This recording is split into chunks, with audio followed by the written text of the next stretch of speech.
안녕하세요. 호인의 김수정입니다. 자, 2021년도 새해가 밝았는데요. 자, 코로나 때문에 그렇게 막 설레거나 신나거나 그런 거보다는 정말 이 코로나 끝날 수 있을까? 이런 걱정이 더 많으실 것 같아요. 그래서 코로나 때문에 이 넷플릭스 많이 보고 계시진 않나요? 근데 오늘은 저희가 이 넷플릭스의 조직 문화에 대해서 이야기를 좀 나눌까 합니다. 굉장히 재밌어요. 근데 우리 병원 조직 문화에도 이게 맞을 수 있는지, 또 우리 병원에 이걸 접목할 건 없는지, 그런 시각으로 한번 보시면 굉장히 많은 걸 얻어갈 수 있지 않을까 싶습니다. 자, 넷플릭스에 대해서 본격적으로 시작을 할 건데요. 이 넷플릭스 성공한 사람들은 약간 좀 특별함을 가지고 있다고 혹시 생각이 좀 드십니까?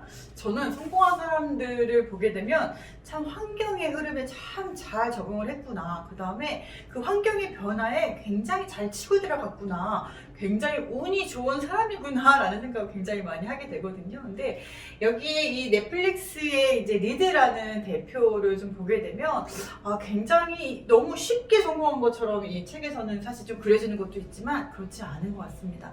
많은 우여곡절과 많은 시행착오와 많은 고난이 있었겠구나. 근데 사람들은 그 성공을 했을 때 그 사람이 겪어야 될 거 보지 않고 굉장히 이렇게 성공했대 라고만 보게 돼 있어요. 그리고 똑같이 따라하려고 하죠. 근데 똑같이 따라했는데 나는 왜 성공하지 못하지? 라고 의문점에 좀 빠지는 경우도 있을 텐데, 우리가 배워야 될 거는 그 사람이 어떻게 성공했지 보다 이런 게 우리한테 맞는지를 먼저 보시고, 그 다음에 우리가 배워야 될 건 뭔지 이런 시각으로 좀 보시면 어떨까 합니다.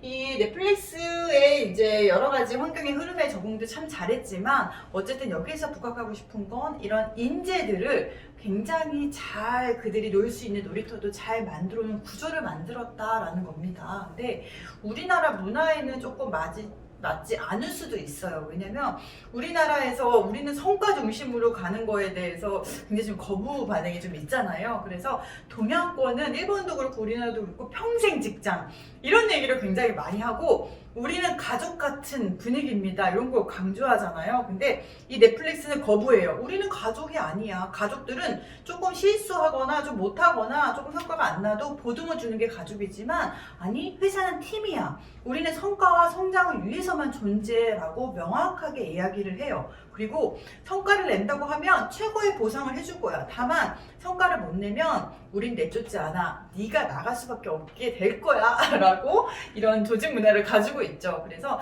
사실은 우리 문화에 조금 거부 반응이 저는 좀 있었는데 읽다 보니까 매료되더라고요. 그렇구나. 이렇게 성장할 수밖에 없었구나. 근데 다만 이렇게까지 해야 될까? 라는 생각은 조금 들긴 했지만, 그럼에도 불구하고 굉장히 제가 하나 배워야 될 점은 솔직한 피드백에 대한 이야기를 굉장히 많이 하는데, 그게 굉장히 저한테는 좀 강하게 자리 잡았던 것 같아요. 우리나라는 사실 나쁜 피드백을 주는 거에 대해서 거부 반응이 굉장히 심하죠. 우리나라 문화는 그 사람이 원하지 않으면 피드백을 하지 마라. 그리고 굉장히 저 사람이 위한다고 얘기했지만 기분이 상하면 그다음부터 그 피드백을 안 하게 돼 있습니다. 근데 여기 이 리드 같은 경우에는 4가지의 원칙을 딱 정했어요. 피드백을 할 때는 일단 받는 사람과 듣는 사람과 이제 2가지의 원칙을 딱딱 정해놨어요. 그래서 말하는 사람은 첫째, 왕재수가 되면 안 돼. 야, 너 그거 별로야. 너 그거 안 돼. 라고 얘기하면 안 되고, 일단 선의를 가지고 이야기를 해야 되고, 2번째로는 구체적인 행동을 할 수 있도록 이야기를 해줘야 돼요. 이 2가지 원칙을 꼭 기본으로 하게 돼 있어요. 단순하게 당신 여기서 어떤 사례를 얘기하고 있냐면, 당신 그렇게 회의 때 막 일을 쓰시는 거는 안 했으면 좋겠습니다 라고 말하기보다는, 그런 회의 때 그런 일을 쓰시는 행동을 안 하면 당신 더 전문가처럼 보일 수 있을 것 같습니다 라고 피드백을 하게 예시를 얘기하고 있거든요. 그런 것처럼 구체적으로 선의를 가지고 이야기를 해야 되는 거. 그럼 듣는 사람의 요령도 2가지가 나와요. 하나는 무조건 감사한 마음을 하는 거, 2번째로는 거부할 수 있는 거. 내가 상대방이 어떤 이제 부정적인 피드백을 했을 때 그거를 꼭 감정적으로만 기분이 상할 게 아니고 내가 받아들이느냐 거부하느냐 2가지의 결정만 하면 된다라고 이야기를 하고 있어요. 그래서 제가 이 책에서 그 내용들이 너무 좋아서 그 한 사례에 그런 사례가 나와요. 어떠한 피드백을, 안 좋은 피드백을 막 했어요. 그래서 이 사람이 떨고 있었어요. 내가 이런 안 좋은 피드백을 했는데 그 사람이 화나지 않을까? 근데 상대방이 회의가 끝나고 이렇게 얘기를 했어요. 오늘 너무 좋았어요. 나에 대한 피드백 때문에 정말 도움이 됐어요. 당신은 이런 나쁜 피드백을 안 하면 이 넷플릭스를 떠나야 돼요 라고 얘기할 정도로 굉장히 이래도 되는구나, 심리적인 안전함이 굉장히 중요하다고 이야기를 조금 하고 있습니다. 그래서 본격적으로 이 회사에 대한 이야기를 조금 하게 될 거고요. 그 다음에 책 속에 간단한 내용들만 제가 준비를 했고, 그 다음에 2021년도의 마케팅 전략이라든가 교육에 대한 이야기로 마무리를 좀 지을까 합니다. 자, 여러분, 지금 이게 보이실지 모르겠는데 이 비디오 테이프 몇 년까지 보셨던 기억이 나나요? 저는 참 오랫동안 이 비디오를 봤던 기억이 나는데, 주로 막 장국영, 주윤발 이런 홍콩 영화 많이 빌려서 봤던 기억이 있습니다. 근데 지금 미국의 블랙버스터가 9,000개 그거 매장을 가지고 있을 정도로 굉장히 어쨌든 큰 기업이었죠. 그 블랙버스터가 이 넷플릭스에 제안을 해요. 어느 날 우리 그 회사 너한테, 그때만 해도 이제 넷플릭스가 굉장히 이제 마이너스 적자를 할 때인데 우리가 니네 회사를 조금 살게 라고 했는데, 당연히 땡큐 할 줄 알았더니 넷플릭스 거부를 해요. 그래서 굉장히 그 블랙버스터 입장에서는 얘네 왜 이래? 뭐 거의 망해가는 회사 우리가 산다는데? 라고 하는 사례가 있었다고 합니다. 근데 이 리드라는 사람이 지금 보게 되면 1997년도에 창업을 하거든요. 제가 고등학교 졸업했을 때니까 사실은 역사가 그렇게 오래되지는 않았어요. 근데 굉장히 급성장을 해요. 지금 보게 되면 97년도에 이런 비디오를 그냥 우편으로 뭔가 할 수 있는 거를 고안하기 시작해요. 그걸 고민하다가 이제 DVD나 CD를 한번 해가지고 그걸 영화로 우편으로 하는 걸 한번 해볼까? 라고 그 아이디어에서 시작을 해서 그거를 실험을 하죠. 우편으로 한번 주고받았더니 파송이 되지 않네? 근데 왜 이 생각을 했냐면, 이 비디오 테이프의 수익을 대부분의 그 대여료를 어떻게 하냐면 연체료로 더 많은 돈을 벌었대요. 근데 고객이 사실은 기분이 안 좋게 해서 돈을 버는 거잖아요. 그게 싫었던 거예요. 거기서 시작을 해가지고 요거를 연체를 하지 않게 고객이 언제든지 우편으로 편하게 받는 걸로 이제 시작을 한 게 넷플릭스의 시작이라고 합니다. 그래서 보게 되면 처음에 이 직원이 한 100명, 120명까지 불었을 때예요. 근데 이제 금융위기에 적자에 회사가 문 닫게 생긴 거예요. 리드가 고민에 빠진 거예요. 이걸 어떡하지? 회사가 너무 어려운데 사람을 좀 잘라야겠다라는 생각이 이제 들은 거예요. 근데 여러분들, 만약 우리 병원에 사람을 만약에 추려야 된다라고 할 때 누구부터 내보내시겠어요? 사실 많은 기업들도 그런 고민들을 하고 있는데, 저희 신랑도 대기업이 있지만 대기업 같은 경우에는 어느 사람부터 잘라야 될 리스트가 항상 가지고 있을 정도라고 하더라고요. 근데 리드도 고민을 한 거예요. 누구를 잘라야 되지? 보니까 누구를 잘라야 될지 분석을 하다 보니까 다 필요한 거예요. 누구를 자를 수가 없는 거예요. 근데 보니까 성과는 내지만 굉장히 협업을 못하는 사람이 있고, 굉장히 성과는 못 내지만 협업을 잘하는 사람도 있고, 굉장히 성실한 사람이 있고, 굉장히 혁신하는 사람도 있고, 너무 여러 가지가 있었던 거예요. 근데 이 리드는 어떤 사람을 택하냐면 굉장히 부정적이고 끌어내려고 하고 비판하고 불평불만이 있는 사람을 추려낸 거예요. 30%를 추려내면서 리드가 굉장히 고민을 하는 거예요. 사람들을 30%만 줄이게 되면 이 남아있는 사람들이 내가 그 몫을 다 해야 되니까 나도 나갈래요 막 그러지 않을까? 라는 걱정 때문에 굉장히 이걸 해야 될지 말아야 될지 하지만 회사가 너무 힘들다 보니까 30%를 과감하게 이제 정리를 해요. 근데 놀라운 일이 발생된 거예요. 30%를 줄였는데도 불구하고 직원들이 더 신나게 일하는 걸 보게 된 거예요. 분명히 더 불평불만을 해야 되는데 더 많은 일을 해야 되니까. 근데 그 30%를 줄인 인원에서 너무 성과가 막 급성장하기 시작한 거예요. 이게 뭐지? 왜 이런 현상들이 벌어지지? 라고 생각을 한 거예요. 그게 궁금했던 한 학자가 연구를 하기 시작해요. 어떻게 해서 인원을 줄였는데도 성과가 더 나지? 라고 조사를 좀 해보니까 실험을 좀 하게 됐는데, 어떤 재밌는 실험을 했냐면은 이제 사람 한 팀별로 몇 개의 그룹을 이제 회의를 하게 놔둔 거예요. 그러다가 그 사람들한테 얘기를 하지 않고 한 명씩 이제 그 비판하는 사람, 불평하는 사람들을 껴놓은 거예요. 그랬을 때 어떤 현상이 벌어지는지, 그 한 사람 때문에 이 사람들이 영향을 받는지 안 받는지를 본 거예요. 그랬더니 놀랍게도 그 한 사람의 여파가 팀 전체의 성과를 떨어뜨린다는 이제 연구 결과를 내요. 그래서 무려 30에서 40%의 성과를 떨어뜨린다고 하더라고요.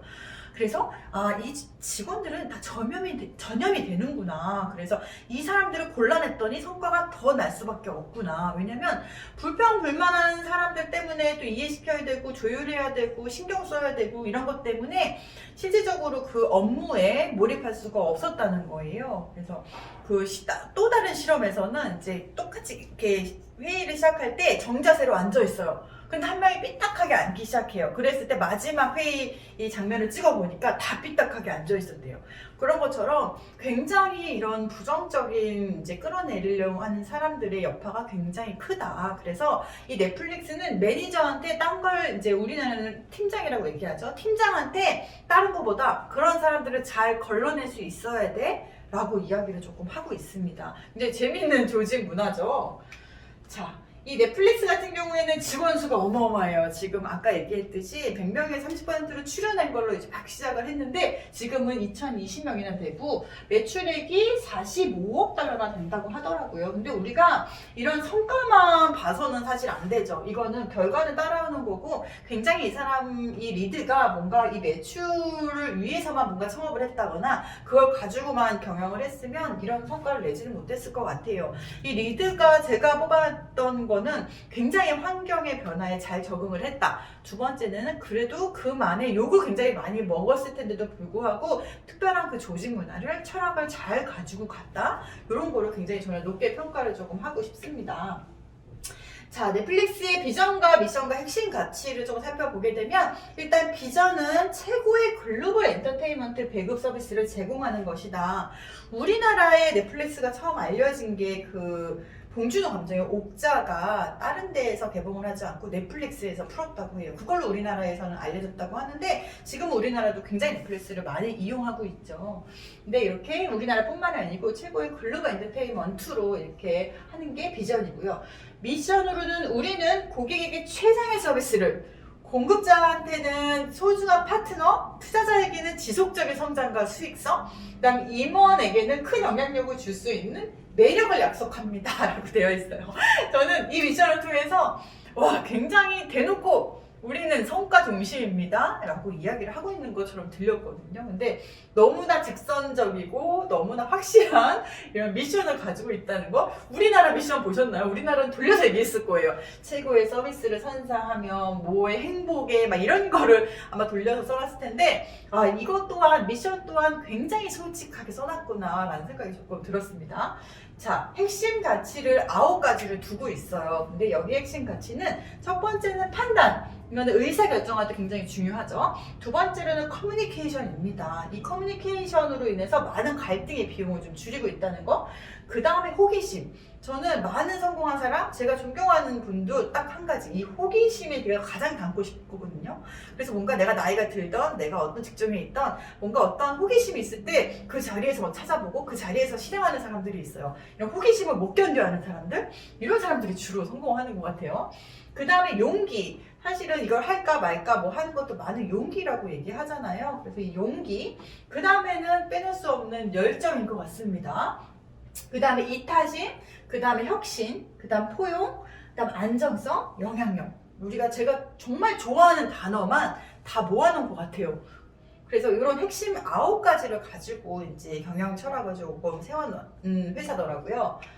자, 이 책에서 아까 얘기했듯이 직원들은 전염성이 굉장히 강하다라고 이야기를 하고 그 다음에 피드백을 굉장히 솔직하게 잘 해줘야 된다라는 거.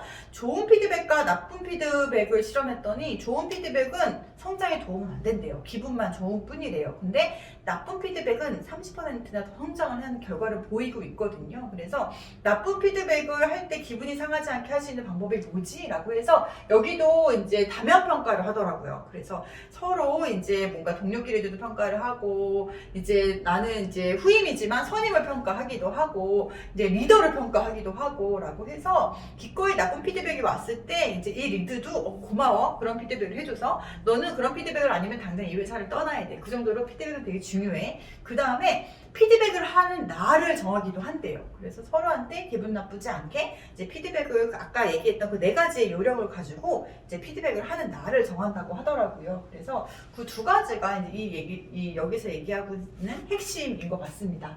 자, 하나하나 살펴보게 되면 일단 첫 번째로는 다른 회사와 똑같이 우리도 채용을 잘하려고 애쓰고 있어요 라고 이야기를 조금 하고 있어요.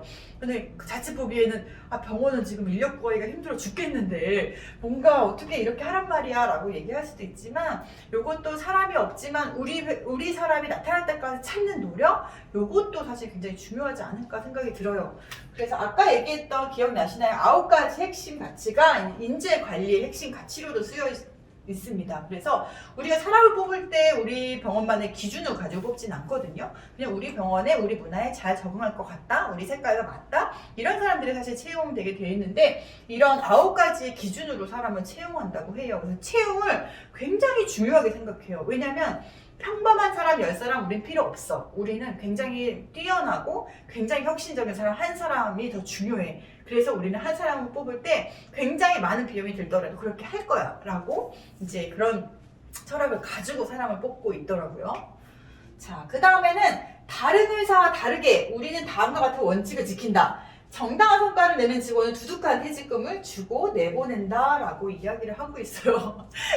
두둑한 퇴직금을 주고 내보낸다. 이 두둑한 퇴직금을 주는 이유를 여기서 어떻게 기록하고 있냐면, 일단은 나갈 때 악감정을 갖고 나가지 않는데요. 일단 두둑한 퇴직금을 받았으니까. 그리고 두 번째로는 그만큼의 두둑한 퇴직금을 주고 내보내는 게 더 이득이라는 거예요. 왜냐면 이 사람이 자리만 차지하고 있는 것보다, 그 월급이 나가는 것보다 빨리 내보내는 게 우리한테도 이득이야 라고 이야기를 하고 있어요. 그래서 굉장히 나가는 사람들이 불만이 많지 않대요. 퇴직금은 굉장히 두둑히 주고 있다고 하더라고요. 그래서 내보낼 때 적을 만들지 않는 것도 핵심이 아닐까 싶습니다. 자, 그 다음에는 이제 그런 사람들은 두둑한 퇴직금을 받고 나갔대요. 우리에겐 새로운 스타를 맞이할 자리가 생겼다. 매니저는 다음 키퍼 테스트를 활용하라 라고 돼 있고, 다음 키퍼가 뭐지? 근데 지금 보시면 부하 직원이 다른 회사로 가서 비슷한 일을 하겠다고 하면 어떻게 그를 붙잡겠는가? 이게 무슨 소리인지 저는 처음에 몰랐어요. 근데 이 책을 보니까 어떤 얘기가 나오냐면, 뭔가 내가 성과를 내지 않으면 스스로 물러날 수 있는 구조를 만들더라고요. 그래서 여기는 성과 향상 계획서라고 있어요. 이 사람이 만약에 성과를 못 내고 있다라고 하면 이제 당당하게 이제 팀장이나 아니면 직원들이 당신이 성과를 향상 계획서를 좀 제출해야 될 것 같습니다 라고 이야기를 한대요. 그리고 내가 잘릴 것 같다 그러면 그냥 언제 잘릴지 모르게 두려워하는 게 아니고 당당하게 이제 상사한테 가서 이런 얘기를 한대요. 제가 다른 데로 가도 괜찮겠습니까? 라고 이야기를 한대요. 그러면 그 상사가 아니 지금 너는 대처할 사람이 없어. 그러면 날 자를 마음이 없구나 라고 생각을 하는 거고, 아니 너는 이런 거를 성과 향상 계획서를 좀 내야 될 것 같아 라고 하면 내가 나한테 마지막 기회를 주는 거구나 라고 해서 저 한번 이렇게 계획서를 해보겠습니다 라고 할 수도 있고, 아니면 당당하게 나는 좀 부족하니까 저는 안 될 것 같습니다 라고 두둑한 퇴직금을 받고 나오게 되고, 이렇게 해가지고 여기는 너무나 성과를 내지 못하고 아니면 뭔가 역할을 하지 못하면 당당하게 서로가 얘기할 수 있더라고요. 그래서 이럴 일이 없는 거예요. 내가 잘리지 않을까라고 두려워할 일도 없고, 그 다음에 제가 문제인데 제가 왜 안 고치지? 제가 지금 썩은 사과고 제가 여기 성과를 못 내고 있는데 라고 골머리를 할 필요가 없어요. 그런 비용들을 다 할 필요가 없이 서로 당당하게 성과 향상 계획서를 통해서 당신한테 당신 좀 위험해? 성과 좀 못 내고 있어? 라고 이야기를 하기도 하고, 스스로도 내가 상사한테 당당히 물어봐요. 내가 지금 다른 데 가도 되겠습니까? 라고 했을 때 당당하게 이제 상사가 이제 서로 커뮤니케이션을 주고받는 문화를 형성한다고 합니다. 굉장히 저는 참신했어요, 이게. 그래서 직원한테 한번 해보려고요. 그 다음에 넷플릭스는 휴가 규정과 확인 절차에 대한 거가 확인하지 않는다고 돼 있어요. 복장 규정도 없지만 복고 휴근을 한 사람은 없다. 1일 규정을 정할 필요가 없다 라고 이야기를 하고 있습니다. 근데 긍정적인 조직 문화를 가지고 있거나 능력이 있는 조직을 형성하는 곳은 자율성을 주고, 부정적인 조직 문화라든가 아직 능력이 부족한 회사 같은 경우에는 굉장히 통제를 해야 된다고 하거든요. 근데 이거는 그걸 말하고 있는 것 같았어요, 저는. 어떠한 휴가 규정은 있지만 규정대로 안 해도 된다라는 거는 스스로 판단할 수 있게 만드는 거예요. 왜냐면 내가 만약에 휴가를 과하게 가거나 내가 만약에 어떠한 손해를 끼치거나 하면 여긴 당당히 나와야 되거든요, 이 회사를. 그렇기 때문에 규정을 둘 필요가 없는 거예요. 규정을 안 둬도 스스로 어떠한 판단을 다 할 수 있는 능력을 가지고 있다는 거. 그 다음에 만약에 내가 어떤 휴가 규정이라든가 이런 걸 통해서 해를 미치면 나는 거길 나와야 돼요. 그렇기 때문에 그 선 안에서 다 뭔가의 규정이 없어도 돌아갈 수 있는 구조가 형성되게 되는 거죠. 자, 그 다음에는 항상 정직하라라고 되어 있는데, 당신이 리더라면 당신이 데리고 있는 그 누구도 당신의 견해에 놀라서는 안 된다라고 되어 있어요. 굉장히 상사한테 아부떨 이유도 전혀 없고요. 굉장히 정직하게 모든 걸 투명하게. 지금은 우리가 여기 병원의 매출이 얼마인지 다 감추는, 우리도 그런 문화를 좀 가지고 있었잖아요. 근데 여기는 모든 걸 다 오픈이에요. 그래서 당당하게 리더가 많이 가져가는 걸 직원들도 다 인정을 하는 거죠. 리더가 그만큼의 무게감, 책임과 무게감을 가지고 있으니까 그걸 받아가야 돼 라고 생각을 하고, 우리가 매출이 이만큼이니까 우리가 이렇게, 그러니까 다 오픈해도 투명하게끔, 그러니까 모든 거를 정직을 굉장히 내세우고 있는데, 이런 사실 투명 경영은 지금 우리나라에서도 많이 붐이 일어났기 때문에 저희도 이제 많은 회의에서 이제 많은 것들을 노출해서 서로 이야기를 좀 하고 있잖아요. 그래서 노출을 안 하면 뒷담화가 증가할 수밖에 없고 계속 더 상상을 할 수밖에 없어요. 근데 이렇게 정직하게 모든 걸 정직하게 하다 보면 그냥 그런 문화 속에서는 이제 서로 간에 많은 이제 오해나 이런 거를 조금 안 할 수 있지 않을까 싶습니다. 그 다음에 이제 마지막으로는 통제를 줄여라 라고 해서 지금 보게 되면 통제가 아닌 맥락으로 이끌 거라고 돼 있어요. 이 말이 저는 너무 좋았는데, 이 맥락적인 사고라고 이야기를 하고 있죠. 그래서 굳이 이거 하지마 저거 하지마 이야기를 하지 않는 거예요. 왜 하지 말아야 되니 그 맥락만 설명하는 거예요. 근데 여기서 얘기가 나와요. 모두가 다 그 맥락을 이해 못할 수도 있잖아요. 계속 통제를 해야 되는 사람들이 있어요. 예를 들어서 우리가 지출을 통제하지 않기 시작했더니 막 어떤 사람은 막 우리 회사를 위해서 아껴서 막 뭔가 돈을 썼다면 어떤 사람은 과하게 쓸 수도 있잖아요. 그러면 그 사람한테 가서 맥락을 설명한대요. 네가 이렇게 과하게 돈을 쓰다 보면 우리 회사가 힘들어지게 되고, 우리 회사가 힘들면 다 같이 우리 일자리 잃게 된다. 네가 이 지출 안에서 아껴야 되는 이유에 대한 이 맥락 설명해요. 그럼에도 불구하고 만약에 또 과외 지출을 한다라고 하면 반복해서 맥락을 설명하게 되고, 그 반복해서 맥락을 이해하지 못하면 이제 또 성과 계획 지표 계획서가 나간대요. 그래서 이게 통제가 아닌 맥락을 이끌 것이라고 되어 있지만 사실 어느 면에서는 큰 통제가 아닐까라는 생각이 저는 들었거든요. 어쨌든 어떤 걸 하지마 안돼 라고 이야기를 하기보다는 왜에 대한 거를 맥락을 설명해 줘라 라고 이야기를 좀 하고 있어요. 그래서 통제를 줄이라는 게 우리가 저 사람이 뭐 아침에 9시부터 6시까지 일을 잘하고 있나 이런 사실을 볼 필요가 전혀 없거든요. 저 사람이 어떠한 자기가 하고자 하는 맥락을 알고 있다면 밤새 일을 하던 뭐 알아서 일을 축소를 하던 그건 터치하지 않는 거죠. 사실 저는 이거는 저희 회사도 되게 많이 하고 있는데, 네가 할 일만 다 하고 성과만 내면 그 다음에는 책상에 앉아있지 마 라고 이야기를 하고 있는데, 그런 의미랑 같은 게 아닐까라는 생각이 듭니다. 그래서 요새는 성실해서는 이 사회를 살 수가 없어요. 성실 가족은, 예전에는 성실만 해도 다 잘 됐으니까, 고성장이었으니까. 근데 지금은 저성장 시대에는 성과가 더 중요하지 성실이 더 중요하진 않은 것 같아요. 그래서 여기서도 이 블랙버스터가 지금은 블랙버스터보다 100배 이상 맥프레스가 성장한 거거든요. 근데 이렇게 얘기가 나와. 이 책에서 왜 블랙버스터는 변화에 적응하지 못했을까?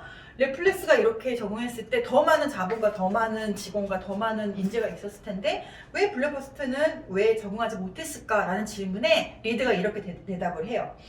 우리가 성공할 수 있었던 걸 나도 곰곰이 생각해봤다. 그리고 우리는 이렇게 답을 냈다 라고 이야기를 하는데, 절차보다는 사람을 소중히 여기고 능률보다는 혁신을 강조했대요. 그리고 통제를 최대한 자제했고 인재 밀도 기반으로 최고의 성과를 올리고, 그 다음 통제가 아닌 맥락으로 직원들을 이끌어냈다. 이런 문화 때문에 우리는 성공할 수 있었다 라고 리드가 이야기를 하더라고요.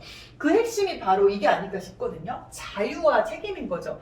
여러분, 자유가 주어진다는 건 그만큼의 무게감의 책임이 굉장히 많이 따르고 있는 거거든요. 저는 예전에 그런 뭔가 대표가 되게 되면 시간도 널널하고 막 제가 봤은 대표들은 막 평일에 낮에도 골프를 치고 좋겠다라고 저는 막연하게 생각을 했어요. 이런 자유만. 그 뒤에 그들이 져야 되는 이런 책임의 무게를 알고 나서는 이제 부럽지 않게 됐죠. 여러분들 자율성이 주어진다는 거 저는 그만큼의 무거운 책임을 져야 된다는 겁니다. 그래서 뭔가 저 사람 월급도 많이 받고 굉장히 뭔가 뭐 5일 근무에 4일 근무에 막 너무 좋겠다. 근데 그 사람이 갖고 있는 책임, 성과를 내야 되고 어떤 걸 이끌어 가야 되고 그 무거운 책임을 져야 되고 그 무게감을 같이 가지고 간다는 거, 그게 이 책에서 핵심이고 넷플릭스가 추구하는 거예요. 자유 누릴 만큼 그 다음에 책임을 져야 돼. 그래서 자유와 책임에 대한 이야기를 좀 하고 있습니다.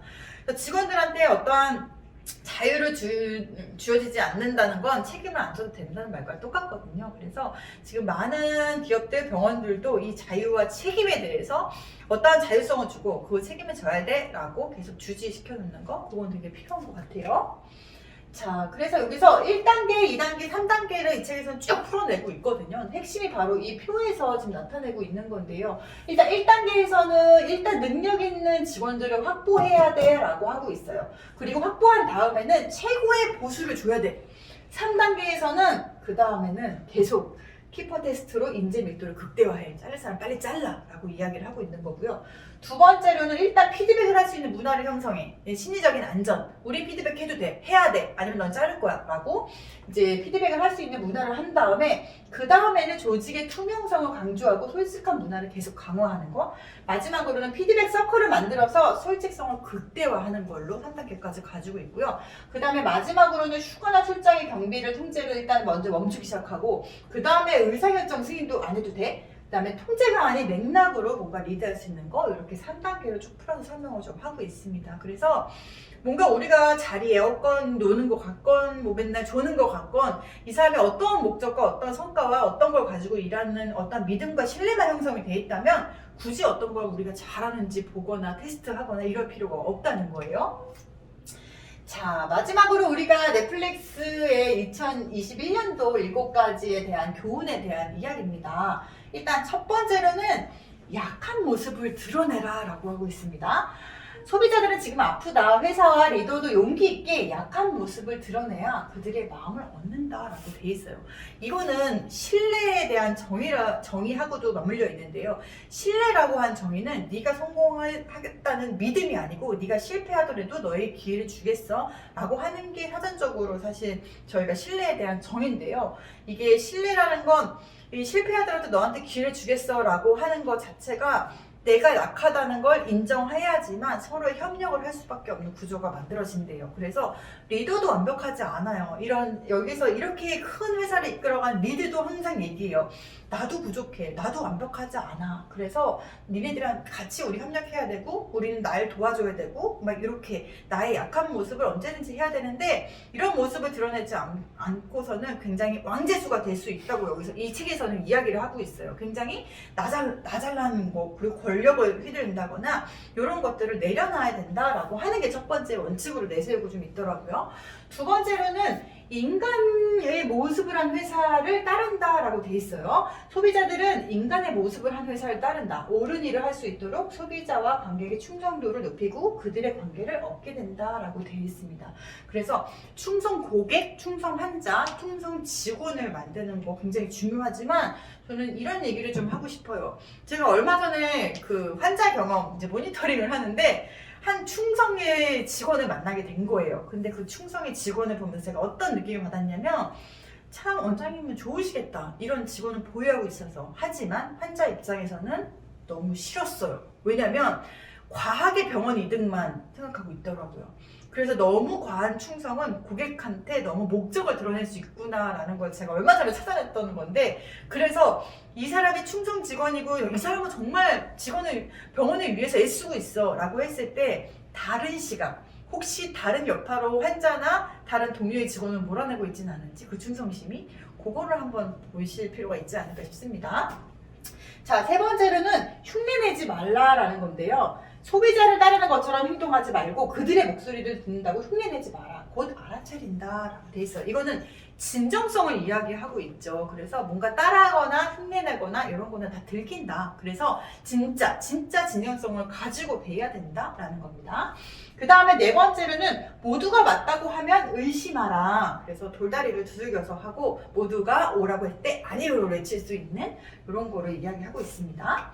자, 그 다음에 5번째는 맞는 사람보다 배울 수 있는 사람을 채용해라 라는 겁니다. 우리 근데 대부분 쉽진 않죠. 여기는 회사는 동아리가 아니다라고 되어 있어요. 그래서 뭔가 계속 성장하는 사람들, 뭔가 내가 그 후임한테도 배울 수 있고 내가 환자한테도 배울 수 있고 내가 언제든지 수용할 수 있는 그런 걸 가지고 있어야 된다라는 거예요. 아무리 잘난 사람도 뭔가 수용하지 않게 되면은 사실은 굉장히 큰 위험에 빠질 수 있거든요. 그렇기 때문에 아까 얘기했던 1번 항상 나는 나약하다, 부족하다라는 걸 가지고 항상 배워야 된다. 그래서 뭔가 현재 성과가 나는 사람도 중요하지만 이제 배울 수 있는 사람을 채용해라 라고 하고 있습니다.